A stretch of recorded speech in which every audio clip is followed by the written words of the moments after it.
வணக்கம் நேயர்களே. காதல் திருமணம் யாருக்கெல்லாம் வெற்றியில் முடியும்? அதற்கான விளக்கம் உதாரண ஜாதகம் உங்களுக்கு விளக்குகிறேன். உங்கள் ஜாதகத்தில் 2ஆம் அதிபதி மற்றும் 7ஆம் அதிபதியுடன் 5 மற்றும் 11ஆம் அதிபதிகள் இருவரில் ஒருவர் தொடர்பில் வருவது. 2ஆம் வீடுங்கிறது குடும்ப அதிபதி வீடு, குடும்பஸ்தானம் என்று சொல்வோம். 7ஆம் அதிபதி களத்திரக்காரகன் என்று சொல்வோம், களத்திரஸ்தானம் என்று சொல்வோம். இந்த 2 அதிபதிகளும் 5 மற்றும் 11 அதிபதிகள் என்பது 5ஆம் வீடும் 11ஆம் வீடும் காதல் ஸ்தானம் என்று சொல்லுவோம். இந்த இருவரில் ஒருவர் தொடர்பில் வருவது. இவர்களுடன் காதல் கிரகம் புதன் தொடர்பில் வர உறுதியாக காதல் திருமணம் நடக்கும். உதாரண ஜாதகம் காட்டுறேன். இது துலாம் லக்னம். இந்த ஜாதகர்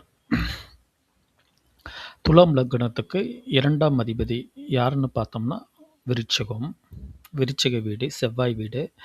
7ஆம் அதிபதி யாருன்னு பார்த்தீங்கன்னா மேஷ வீடு, மேஷமாக வரும். மேஷமும் செவ்வாயோட வீடு தான். ஸோ 2ம் 7ம் இரண்டுமே செவ்வாயோட வீடு, ஒரே கிரகமாக இருக்குது.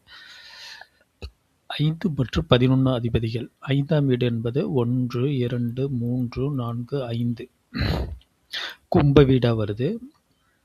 கும்ப வீட்டுக்கு அதிபதி யாருன்னா சனியாக வருவார்.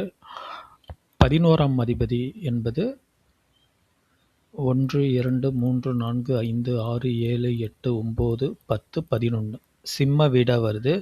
சிம்மத்துக்கு அதிபதி யாருன்னா நம்ம சூரியன்.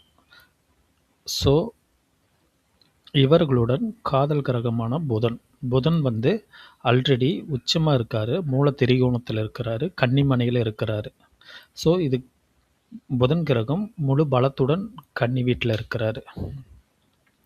2ஆம் அதிபதியான செவ்வாய் 7ஆம் அதிபதியுடன் 7ஆம் அதிபதி 2க்கு 7க்கு ஒரே அதிபதி யாருன்னா செவ்வாய் 11ஆம் இடத்திலேயே இருக்கிறது. அதாவது காதல் ஸ்தான வீடு என்று சொல்லக்கூடிய 11ஆம் சிம்ம வீட்டிலேயே சூரியனுடனே சேர்ந்து இருப்பதால் மற்றும் 5ஆம் அதிபதியான சனியும் திரிகோணத்தில் வருவது.